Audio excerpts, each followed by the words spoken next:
ஆண்டவரும் உலக இரட்சகருமாயிருக்கிற இயேசு கிறிஸ்துவின் நாமத்தில் ஃபேஸ்புக் மற்றும் யூடியூப் வழியாக இந்த தேவ செய்தியை கேட்டுக்கொண்டிருக்கிற உங்கள் எல்லாரையும் ராகம் மீடியா சேனல் சார்பாக அன்போடு வாழ்த்துகிறேன்.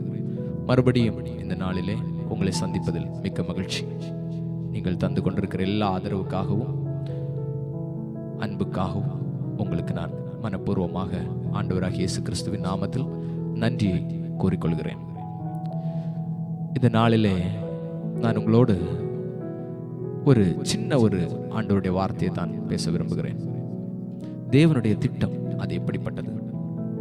அந்த திட்டம் ஆண்டவர் மீது வைத்திருக்கும் போது நாம் என்னென்ன சவால்களை கடந்து செல்ல வேண்டும், இல்லாவிட்டால் தாண்டி செல்ல வேண்டும்.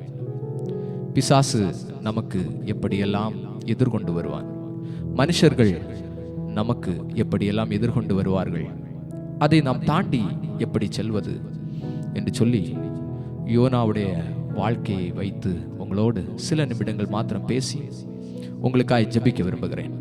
எல்லா தெய்வ பிள்ளைகளும் ஆண்டவருடைய வார்த்தையை கேட்க அன்பாய் கேட்டுக்கொள்கிறேன். யோனாவை ஆண்டவர் அழைக்கிறார். ஏன் அழைக்கிறார்? நீ நினிவேக்கு போய் அந்த மகா நகரத்திற்கு நேராய் எச்சரிப்பு செய்ய வேண்டும். ஏன் நீ எச்சரிக்க வேண்டும் என்றால், அங்கே 120,000 மேற்பட்ட மனிதர்கள், மிருக ஜீவன்கள் எல்லாம் இருக்கிறார்கள். அவர்களுடைய அக்கிரமம் என்னுடைய சந்நிதியில் வந்திருக்கிறது. நான் நகரத்தை அழிக்கப் போகிறேன். எனவே அந்த மக்களுக்கு நீ எச்சரிப்பு சொல்ல வேண்டும், அந்த மக்களை நீ எச்சரிக்க வேண்டும் என்று சொல்லி ஆண்டவர் யோனாவை பார்த்து சொல்லுகிறார். ஆண்டவர் யோனாவிடம் சொன்னது, நீ நினிவேக்கு போக வேண்டும்.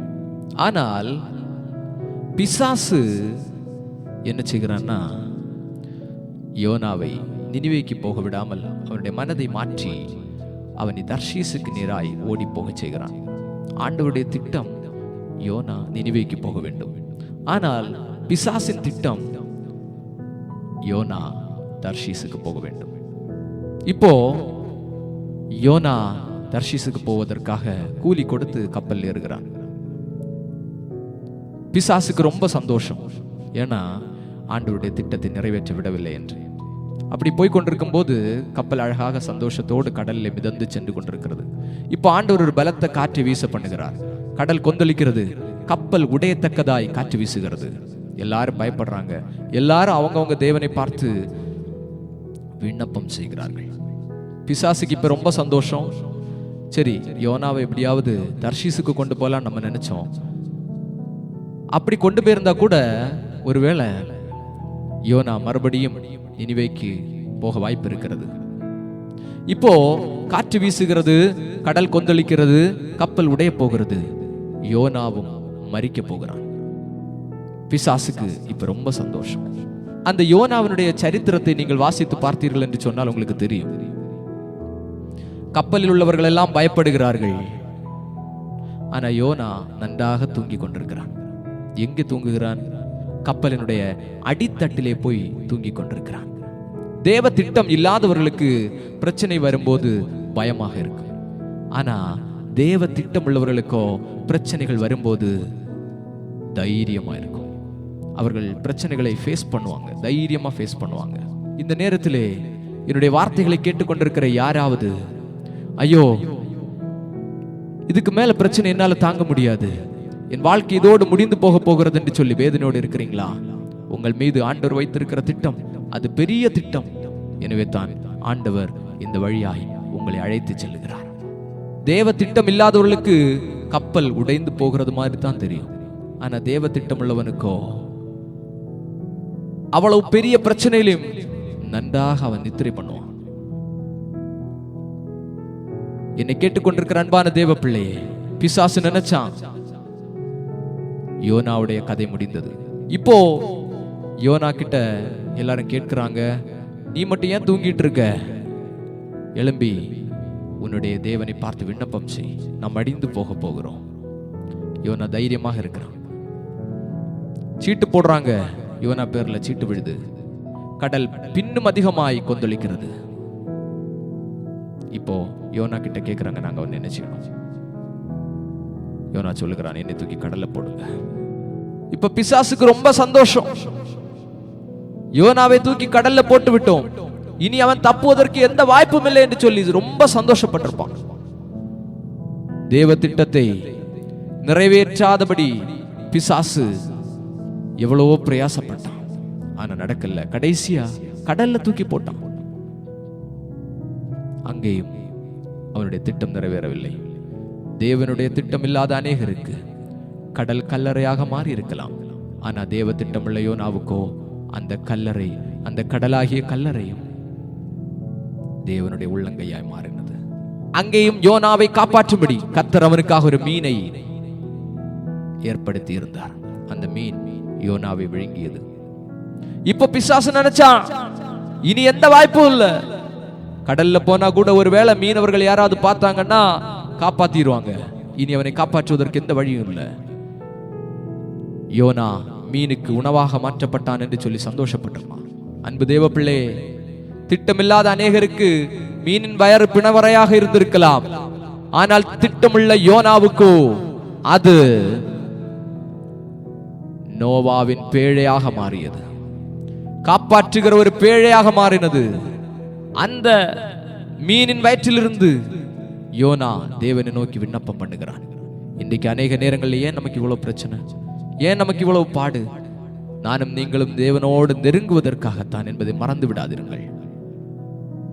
3வது நாளிலே கர்த்தர் மீனுக்கு கட்டளையிடுகிறார். மீன் யோனாவை கரையிலே கக்கிற்று. இப்போது தேவனுடைய திட்டத்தை நிறைவேற்றும்படியாய் யோனா நினிவேக்கு போகிறான். நான் யோசித்தேன், ஏன் ஆண்டவர் 3 நாள் யோனாவை அந்த மீனுடைய வயிற்றில் வைத்திருக்கணும்? 2 நாள் வைத்திருந்தால் போதாதா? 1 நாள் வைத்திருந்தால் போதாதா? ஏன் 3 நாள் வைத்திருக்கணும்? இந்த யோனாவினுடைய சரித்திரத்தை முழுமையாக வாசித்த போதுதான் எனக்கு ஒரு விஷயம் புரிந்தது. நினிவே 3 நாள் பிரயாணம் உள்ள ஒரு பெரிய பட்டணமாக இருந்தது. ஒருவேளை அதற்காக கூட ஆண்டவர் யோனாவை 3 நாள் மீனின் வயிற்றில் வைத்திருக்கலாம். அவனுக்கு பயிற்சி கொடுக்கப்பட்டிருக்கும். அவன் ஆண்டவரோடு நெருங்கி இருப்பான். அன்பான தேவ பிள்ளை, தேவ திட்டம் இல்லாதவர்களுக்கு காற்றை பார்த்து பயம் வரும், கடலை பார்த்து பயம் வரும், கப்பல் உடையும் என்று சொல்லி பயப்படுவார்கள். ஆனா தேவ திட்டமுள்ள உனக்கோ அது தைரியமாயிருக்கும். தேவ திட்டமுள்ள நீயும் நானும் தைரியமாயிருப்போம். தேவ திட்டம் இல்லாத அநேகருக்கு கடலிலே தூக்கி போடும்போது அந்த கடல் கல்லறையாக மாறி இருக்கும். ஆனா தேவ திட்டம் உள்ளவர்களுக்கோ அது தேவனுடைய உள்ளங்கையாய் மாறி போகும். தேவ திட்டம் இல்லாத அநேகருக்கு மீனின் வயறு பிணவரையாய் மாறின போது தேவ திட்டமுள்ள யோனாவுக்கோ அது நோவாவின் பேழையை போல பாதுகாப்புள்ள பேழையாய் மாறினது. அன்பான தேவ பிள்ளையே, ஒன்றே ஒன்று மாத்திரம் சொல்லி நான் முடிக்க விரும்புகிறேன். இந்த வேளையிலே பிசாசு உன்னுடைய சரீரத்தை தகர்க்க முடியும். ஒருவேளை வியாதியை தரலாம், இல்லாத காரியங்களை சொல்லி உன்னை காயப்படுத்தி உன்னுடைய மனதை தகர்க்கலாம். ஆனால் தேவன் உன்மேல் வைத்திருக்கிற தரிசனத்தை, தேவன் உன்மேல் வைத்திருக்கிற திட்டத்தை இந்த உலகத்தில் எந்த பிசாசு நினைத்தாலும், எந்த மனுஷன் நினைத்தாலும் தகர்க்க முடியாது. ஏனென்றால் உன்மீது தரிசனம் வைத்தவர் இயேசு, உனக்கு திட்டம் தந்தவர் இயேசு. பயப்படாதிரு. இந்த வேளையில் உன்னை பார்த்து சொல்லுகிறேன், நீ ஒருவேளை இருப்பது காற்று வீசுகிற கடலாக இருக்கலாம். ஒருவேளை நீ இன்றைக்கு இருப்பது மீனின் வயரை போன்ற அசுத்தம் நிறைந்த, யாரும் உள்ளே வர முடியாத தனிமைப்படுத்தப்பட்ட அனுபவமா இருக்கலாம். ஏன் நீ இன்றைக்கு அந்த இடத்தில் இருக்கிறாய்? ஆண்டவரோடு நீ நெருங்க வேண்டும். யோனா நெருக்கத்திலே கர்த்தரை நோக்கி கூப்பிட்டேன் என்று சொல்லுகிறார், விண்ணப்பம் பண்ணுகிறார். உன்னை ஏன் ஆண்டவர் தனிமைப்படுத்துகிறார்? அவருடைய திட்டம் நிறைவேறாமல் போகாது. உன்னை கொண்டு கர்த்தர் செய்ய வேண்டிய காரியம் உன்னை கொண்டு மட்டும்தான் அவர் செய்வார். ஆண்டவர் எத்தனை பேர் நம்புறீங்க? மறுபடியும் சொல்லுகிறேன், பிசாசும் மனுஷர்களும் ஒருவேளை உங்களுடைய உடலை தகர்க்கலாம், உங்கள் மனதை தகர்க்கலாம். உங்கள் மீது தேவன் வைத்திருக்கிற திட்டத்தை, உங்கள் மீது தேவன் வைத்திருக்கிற தரிசனத்தை இந்த உலகத்தில் யார் நினைத்தாலும் தகர்க்க முடியாது. ஜெபிப்போமா?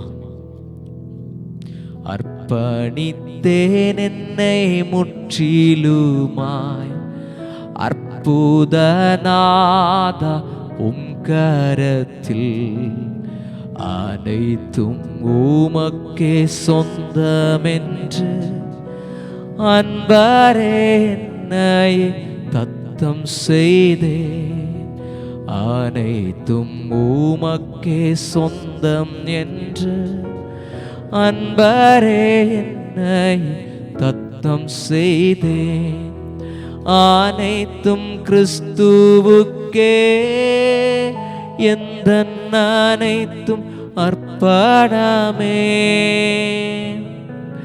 என் முழு தன்மைகள் ஆவல்களும் அனைத்தும் கிறிஸ்துவுக்கே, என் முழு தன்மைகள் ஆவல்களும் அனைத்தும் கிறிஸ்துவுக்கே. ஆண்டவரே, ஒவ்வொரு பிள்ளைகளையும் உம்முடைய கருத்தில் தருகிறோம். அவர்களுக்கு என்ன தேவையோ கர்த்தர் அவைகளை நிறைவாக்கி கொடும்.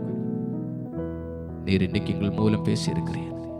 தேவ திட்டம் நிறைவேறாதபடி அதை யார் நினைத்தாலும் தடுக்க முடியாது என்பதை நாங்கள் திட்டமாய் தெளிவாய் இன்னைக்கு நாங்கள் புரிந்து கொண்டிருக்கிறோம், அறிந்து கொண்டிருக்கிறோம். நாங்கள் பயப்படாதபடி ஒவ்வொரு நாளும் உம்மில் பலன் கொள்ள, உம்மோடு வாழ, உம்மோடு நெருங்கி பழக எங்களுக்கு பலன் தாரும்.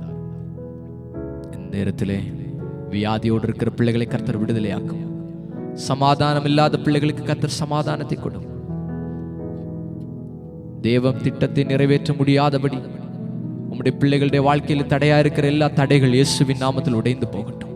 அது பிசாசால் வருகிற தடையாக இருக்கலாம், மனுஷர்களால் வருகிற தடைகளா இருக்கலாம்.